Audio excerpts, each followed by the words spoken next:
O Demônio da Flor. Tradução: José Geraldo Gouveia.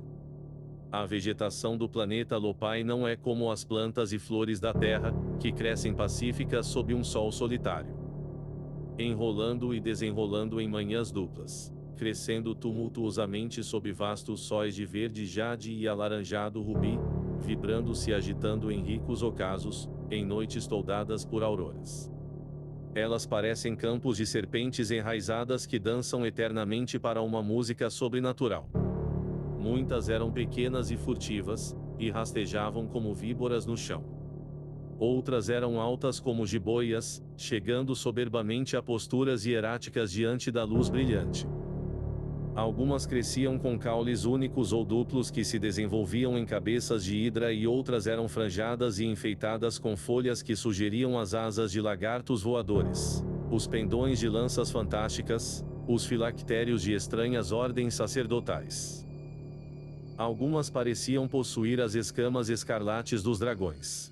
Outras eram linguadas como as chamas negras ou os vapores colorados que saem do crepitar de incensários bárbaros.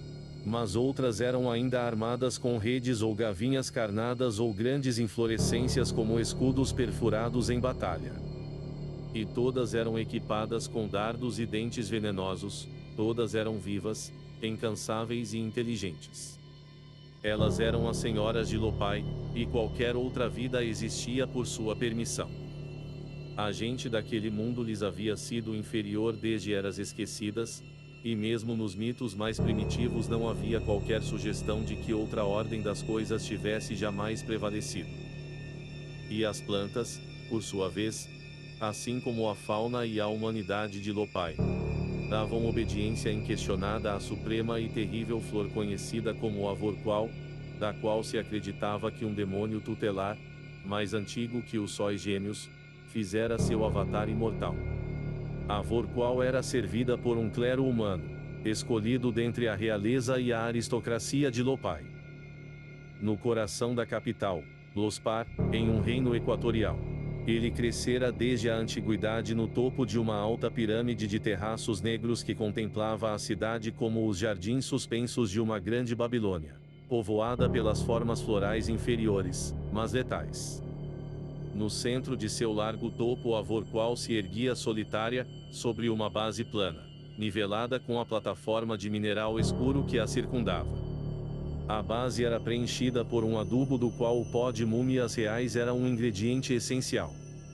A flor demônio surgia de um bulbo tão espessado pelo crescimento das eras que parecia uma urna de pedra. Dele se erguia um caule nodoso e forte que tivera em tempos antigos um galho de mandrágora, mas cujas metades haviam então se unido em uma coisa escamosa e enrugada como o rabo de um monstro marinho mítico. O caule era salpicado de tons de bronze azinhavrado e cobre antigo, com manchas azuis lívidas e marcas roxas de carne corrompida. Terminava em uma coroa de folhas duras e enegrecidas, listradas e pintadas de branco metálico e venenoso, bordejadas de um serrilhado como o de armas rústicas. Abaixo da coroa saía um galho longo e sinuoso, escamado como o tronco principal, que serpenteava para baixo e para o lado até terminar no cálice de uma floração bizarra como se o galho, de um modo sardônico, estendesse uma infernal tigela de esmolas. Abominável e monstruoso era tal cálice que, como as folhas, a lenda dizia renovar-se a intervalos de 1000 anos. Junto à base ele tinha a cor ardente de um pesado rubi, que clareava em certas áreas como sangue de dragão. Nos lados entumecidos ele se enchia de faixas rosadas como um entardecer do inferno, e junto à boca ele chamejava de um nácar vermelho amarelado como o sangue das salamandras. Quem ousasse olhar dentro, veria que a copa era coberta de um violeta sepulcral, que escurecia em direção ao fundo, que era pontilhado de uma miríade de poros e riscado por veias turgescentes de um verde sulfúrico. Oscilando em um ritmo lento, letal e hipnótico, com um silvo profundo e solene, a Vorqual dominava a cidade de Lospar e o mundo de Lopai. Abaixo, nos degraus da pirâmide, as plantas ofídicas amontoadas seguiam o tempo desse ritmo em seu balanço e sussurros. E muito além de Lospar, até os polos do planeta e em todas as suas longitudes. A vegetação viva obedecia ao tempo soberano da Vorqual. Infinito era o poder exercido por este ser sobre a gente que, por falta de nome melhor, considerei a humanidade de Lopai. Numerosas e assustadoras eram as lendas que haviam surgido, através das eras, a respeito da Vorqual. E horrível era o sacrifício demandado a cada ano, no solstício de verão, pelo demônio, encher seu cálice com o sangue de um sacerdote ou sacerdotisa, escolhido entre os hierofantes reunidos diante da Vorqual, até que este, esvaziado e invertido, baixasse como uma mitra infernal sobre a cabeça de um deles. Luniti, rei das terras de Lospar e sumo sacerdote da Vorqual, foi o último e talvez o primeiro de sua raça a rebelar-se contra tal tirania singular. Havia mitos obscuros de um líder primordial que ousara recusar o sacrifício exigido e cujo povo, em consequência, fora dizimado por uma guerra mortal contra as plantas serpentinas que, em obediência ao demônio enfurecido, tinham se desenraizado do chão em toda parte e marchado sobre as cidades de Lopai, matando ou vampirizando todos que encontraram em seu caminho. Luniti, desde criança, obedecera à vontade do ditador vegetal implicitamente e sem questionar e oferecer a adoração costumeira, executara os ritos necessários. Negá-lo seria blasfemo. Ele nunca sonhara em rebelar-se até que, na época da escolha da vítima anual, e 30 sóis antes da data de suas núpcias com Nala, também sacerdotista da Vorqual, ele viu o graal invertido de Foerel Carmê descer hesitantemente sobre a bela cabeça de sua noiva. Luniti experimentou uma consternação melancólica, uma decepção profunda e negra que tentou apagar em seu coração. Nala, atordoada e conformada, em uma inércia de místico desespero, aceitou seu destino sem questionar. Mas uma dúvida blasfema se formou secretamente nos pensamentos do rei. Trêmulo diante de sua impiedade, ele se perguntou se não haveria alguma maneira de salvar Nala, subtrair ao demônio o seu tributo macabro. Para fazer isso e escapar impunemente, ele e seus súditos, sabia que deveria atentar contra a própria vida do monstro, que acreditava-se ser eterno e invulnerável. Parecia ímpio até mesmo pensar a respeito da veracidade de sua crença, que havia sido aceita por tanto tempo que adquirira a força de uma fé religiosa e era praticada unanimemente. Em meio a tais reflexões, Luniti lembrou de um velho mito antigo sobre a existência de um ser neutro e independente, conhecido como Aokclit, um demônio coevo da Vorqual, que não era aliado nem do homem e nem das criaturas florais. Este ser diziam viver além do deserto de Apon, nas desabitadas montanhas de rocha branca, acima do habitat das flores ofídicas. Há muito tempo que nenhum homem via Aokclit, porque a jornada através de Apon não era fácil de se levar a termo. Mas esta entidade era supostamente imortal e se mantinha à parte e isolada, meditando sobre todas as coisas sem interferir nunca em seus processos. Porém, dizia-se que no passado ela dera valiosos conselhos a certo rei que deixara Lospar fora até o seu tugúrio entre os rochedos brancos. Relutado e desesperado, Luniti resolveu buscar a Aokclit e perguntar-lhe sobre a possibilidade de matar a Vorqual. Se por quaisquer meios mortais o demônio pudesse ser destruído, ele afastaria de Lopai a tirania há tanto tempo estabelecida, cuja sombra recaía sobre todas as coisas, partindo da pirâmide negra. Era preciso que procedesse com a máxima cautela, não confiando em ninguém, ocultar todo o tempo os seus pensamentos do escrutínio oculto da Vorqual. No intervalo de 5 dias entre a escolha da vítima e a consumação do sacrifício, ele deveria levar a efeito o seu plano louco. Desacompanhado e vestido como um simplório caçador, ele deixou seu palácio durante a curta noite de 3 horas em que todos dormitavam e seguiu pelo deserto de Apon. No nascer do sol rubro ele chegara à vastidão sem caminhos e sofria dolorosamente em suas colinas de afiadas pedras negras, como as ondas de um oceano encapelado que se petrificara. Logo os raios do sol verde se somaram aos do outro. E Apom se tornou um inferno colorido através do qual Luniti se arrastava, rastejando de escarpa a escarpa vítrea ou descansando às vezes nas sombras coloridas. Não havia água em lugar algum, mas furtivas miragens brilhavam e sumiam, e a areia solta parecia formar arroios no fundo dos vales profundos. Ao se pôr o primeiro sol, ele finalmente viu as montanhas pálidas além de Apom, erguendo-se como rochedos de espuma congelada sobre o mar escuro do deserto. Sob a luz do sol amarelo avermelhado que se ponha, elas pareciam tingidas por veios semi-transparentes, em azul claro, jade e laranja. Então as luzes se fundiram em tons de berilo e turmalina e o sol verde reinou soberano, até que ele também se pôs, deixando um crepúsculo de cor marinha.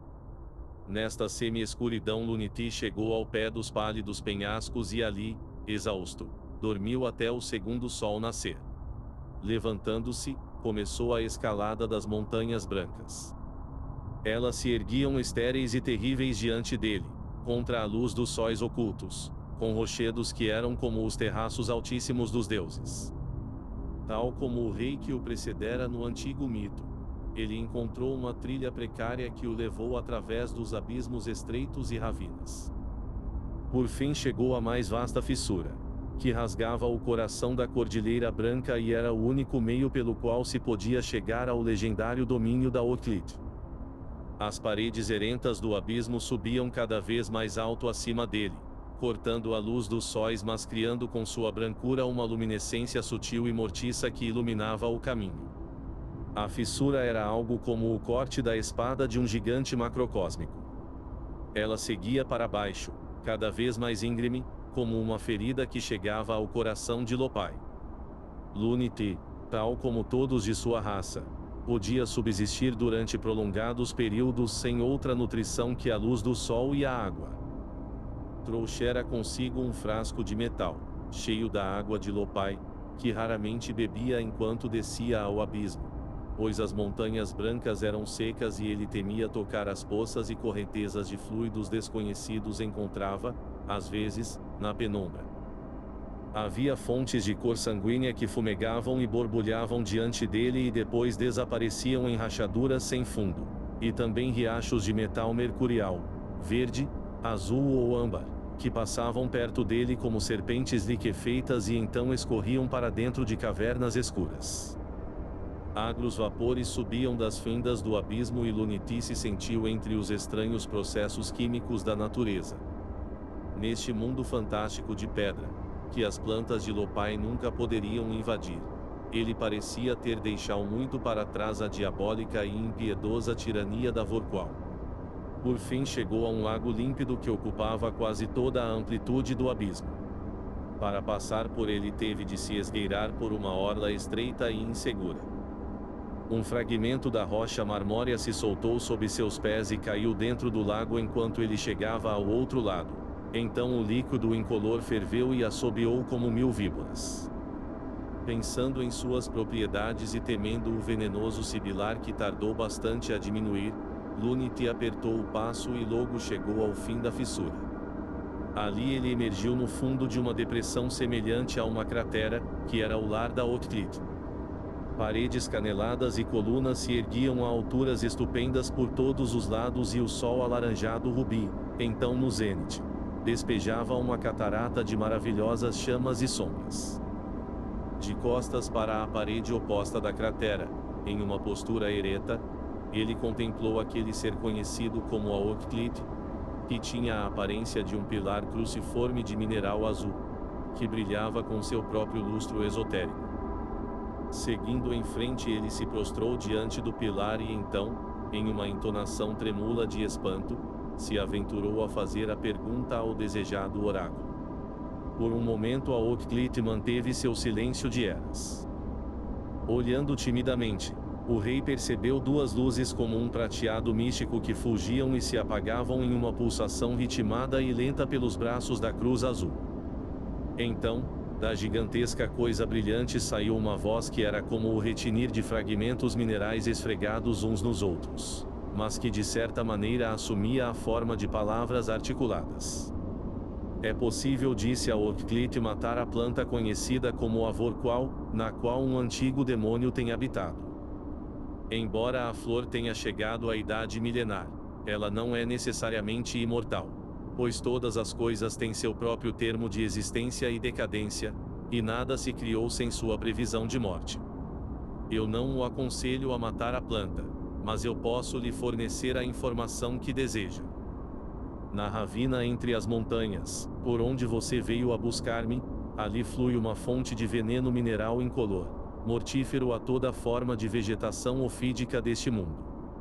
A Orclit continuou, dizendo a Lunit o método pelo qual a poção deveria ser preparada e administrada.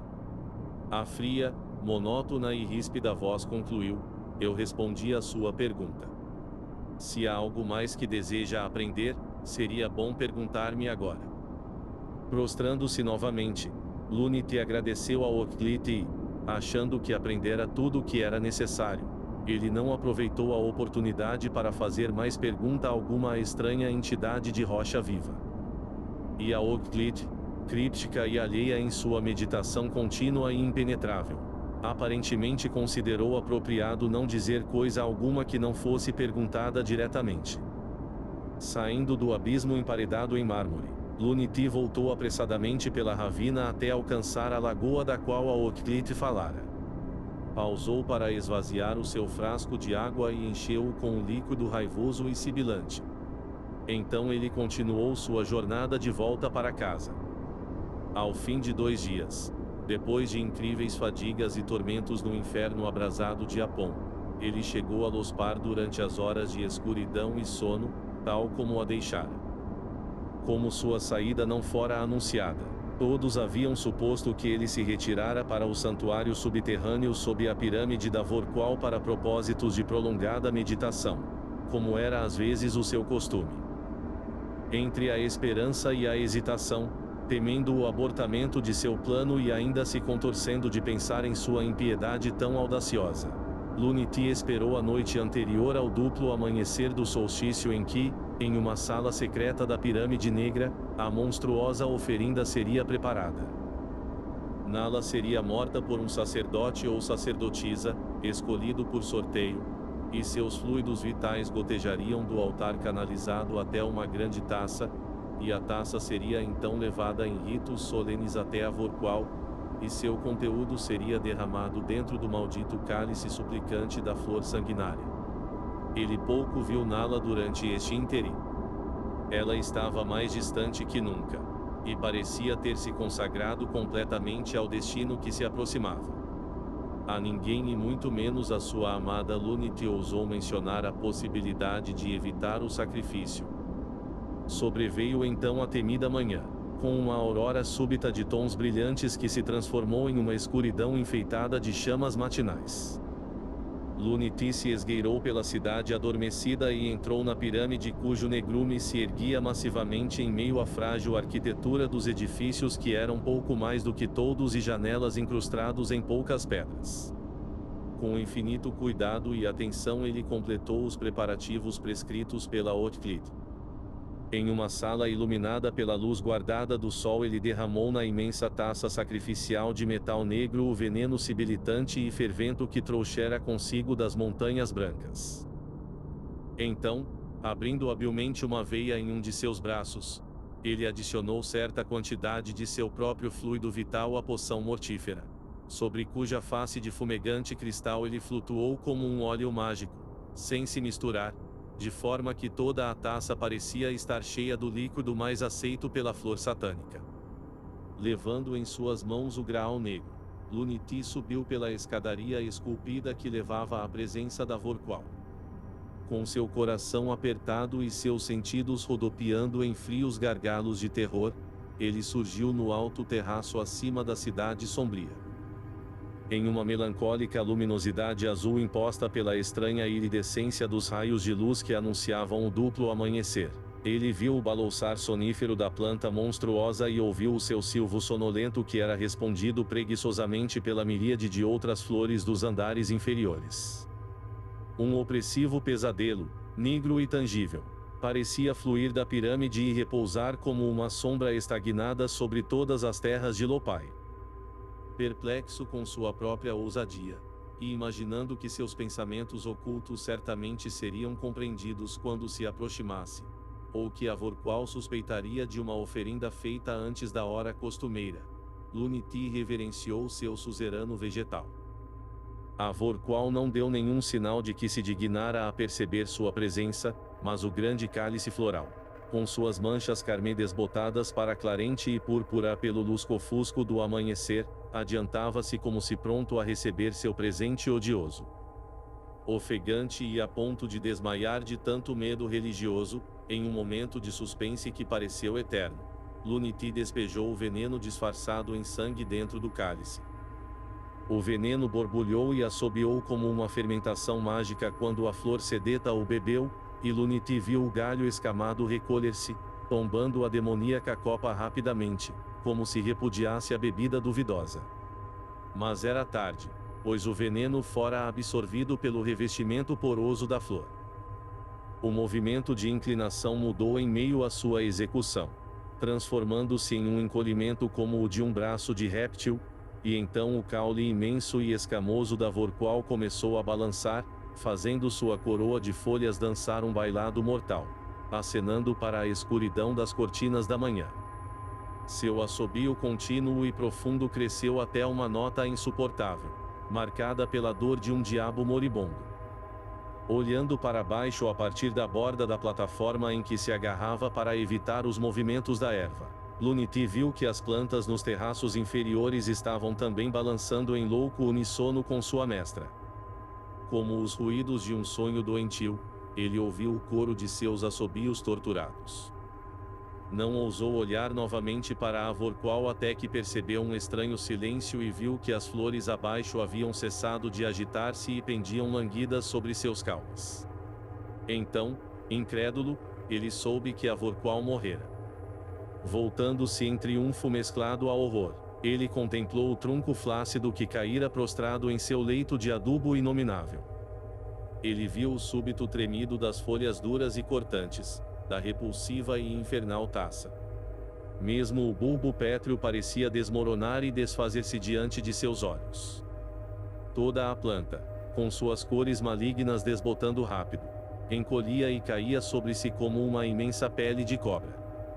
Ao mesmo tempo, de uma maneira indescritível, Luniti ainda tinha consciência de uma presença que parecia gravitar sobre a pirâmide.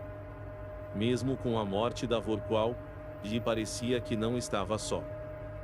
Então, enquanto contemplava e esperava, temendo algo que não sabia o que era, sentiu a passagem de uma coisa fria e invisível, uma coisa que atravessou seu corpo como as curvas grossas de uma imensa serpente, sem som algum, em ondulações calmas e viscosas. Um momento depois e ela desaparecera, e Luniti não mais sentia a presença apavorante. Ele se preparou para sair, mas parecia que a noite que terminava ainda estava cheia de um horror inconcebível que se depositava diante dele enquanto descia pela longa e sombria escadaria. Lentamente ele a percorreu, um desespero curioso o acometia. Ele matara a Vorqual, ele a vira se retorcer em agonia. Mas não podia crer que no que fizera, a remoção do antigo mal ainda lhe parecia não ser mais que um mito tolo. A penumbra começou a iluminar-se enquanto ele passava pela cidade sonolenta. De acordo com o costume, ninguém deveria estar fora de casa por uma hora ainda. Então os sacerdotes da Vorqual se reuniriam para o holocausto sangrento anual. Na metade do caminho entre a pirâmide e o seu palácio, Luniti ficou mais do que assustado ao encontrar a donzela Nala. Pálida e fantasmagórica, ela passou por ele em um movimento súbito e balançante, quase serpentino, que diferia muito de seu langor habitual. Luniti não ousou interpelá-la ao ver seus olhos fechados e tranquilos, como os de uma sonâmbula, e ficou surpreso e perturbado pela estranha facilidade e certeza inatural de seu movimento, que lhe lembrava algo que ele temia relembrar. Em um tumulto de fantásticas dúvida e apreensão ele a seguiu. seguindo pelo exótico labireto das ruas de Lospar com o leve e sinuoso deslizar de uma serpente que volta para casa. Nala entrou na pirâmide sagrada. Lunity, menos esperto que ela, ficara para trás, e não viu por onde ela entrara, na miríade de porões e câmeras. Mas uma intuição obscura e temível conduziu seus passos sem demora até a plataforma no topo. Ele não sabia o que encontraria lá, mas o seu coração estava dopado por um desespero esotérico, e ele não sentiu nenhuma surpresa quando lá chegou, à luz multicolorida da manhã, e contemplou a coisa que o esperava. A donzela Nala, ou aquilo que ele sabia ter sido ela, estava de pé sobre o adubo abominável, sobre os restos murchos da Vorqual. Ela tinha sofrido e ainda estava sofrendo uma metamorfose monstruosa e diabólica. Seu corpo frágil e esbelto tinha assumido um formato longilíneo, como o de um dragão, e a sua pele terra estava marchetada de escamas incipientes que escureciam visivelmente em uma confusão de tons doentios. Sua cabeça não era mais reconhecível como tal e a fisionomia humana estava desaparecendo em um estranho semicírculo de folhas pontiagudas. Seus membros inferiores tinham se juntado e lançado raízes no chão. Um de seus braços estava se tornando parte do corpo reptiliano, e o outro estava se alongando em um galho escamoso que formava o cálice de uma flor vermelha escura e sinistra. Mais e mais a monstruosidade tomou a aparência da Vorqual, e Lunity, esmagado pelo horror ancestral e pela fé terrível de seus ancestrais, não podia ter mais nenhuma dúvida de sua identidade. Logo não havia mais nenhum traço de Nala na coisa diante de si, que começou a oscilar com um ritmo sinuoso de cobra e a sibilar profunda e medonhamente, com o que as plantas dos degraus inferiores responderam. Ele soube, então, que a Vorqual tinha retornado para exigir seu sacrifício e presidir para sempre a cidade de Lospar e o mundo de Lopai.